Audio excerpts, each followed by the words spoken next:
for a job, and are you finding it difficult, frustrating, like banging your head against a brick wall sometimes? Well, today might help, because today we are looking at the top 10 mistakes people make when applying for work.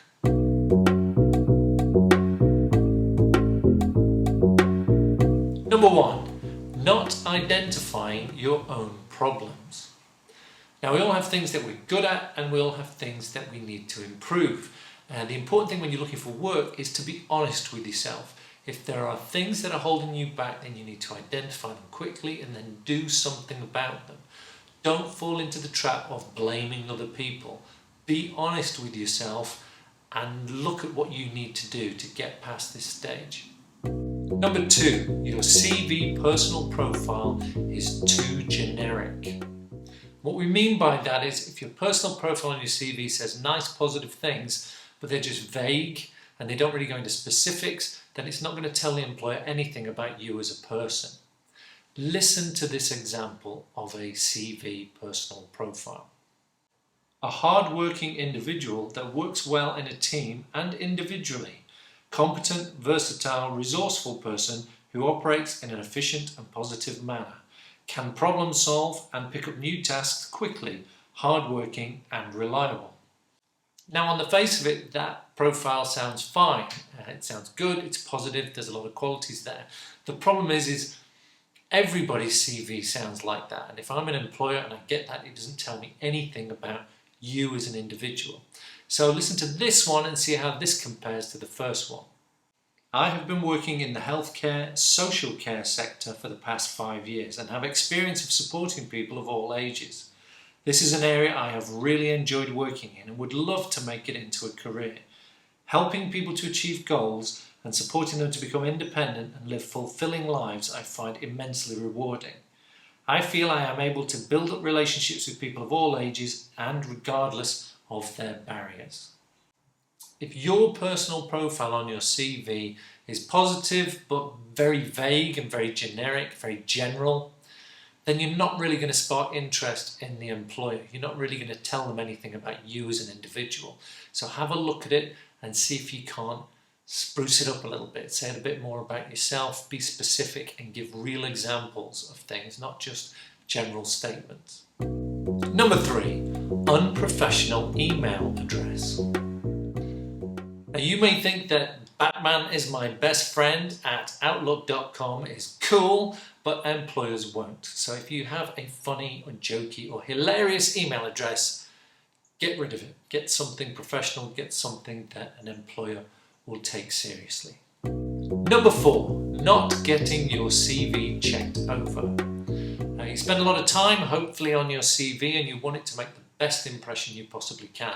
So get somebody to look over it for you just to check for things like spelling mistakes, grammar mistakes, or just to make sure that the first impression is a strong one. So you can ask your friends, you can ask your family, and if you live in Stockport, you can ask our amazing employment team to look over it for you. Now, they've got a lot of skill and experience on what makes a good CV, so get it checked. Number 5, only using job sites.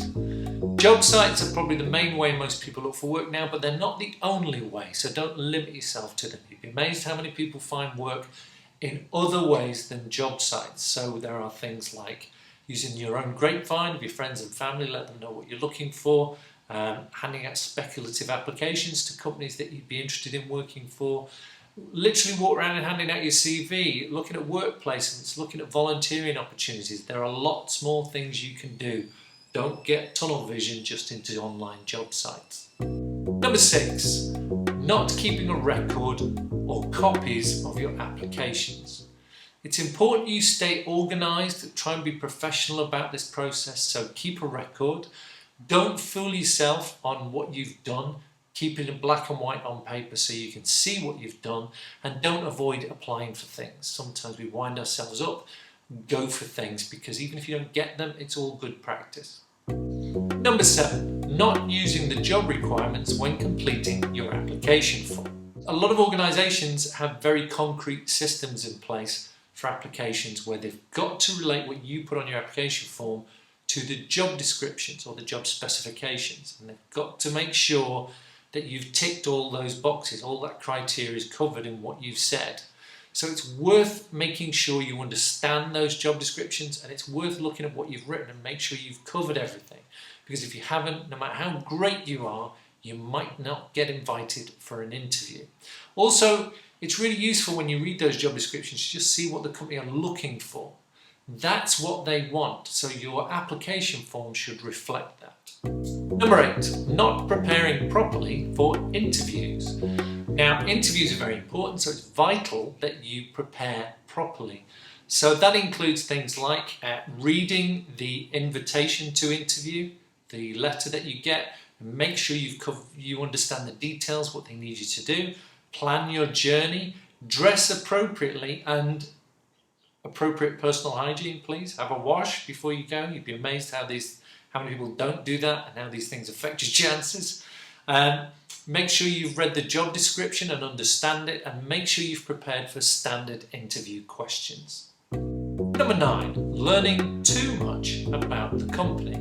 Now, a bit of research into your prospective employer is a good thing, but don't go mad with it. You need to know some basic stuff like who they are, what they do, what their values are, what's important to them, and maybe a couple of things that you find interesting about the company. But don't go mad researching for, encyclopedias about them.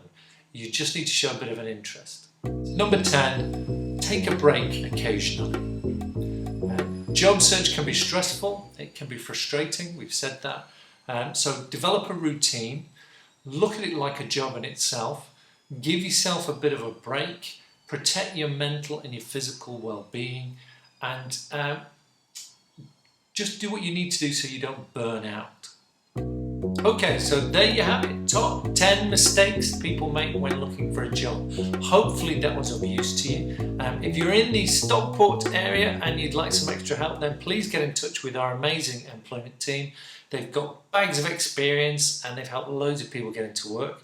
You don't have to be a Stockport Homes resident or customer to talk to them. It's open to anybody. So why would you not do it? I'll put their contact details at the end of the video. Other than that, good luck, stay strong, and I'll hopefully see you soon. Take care. Bye-bye.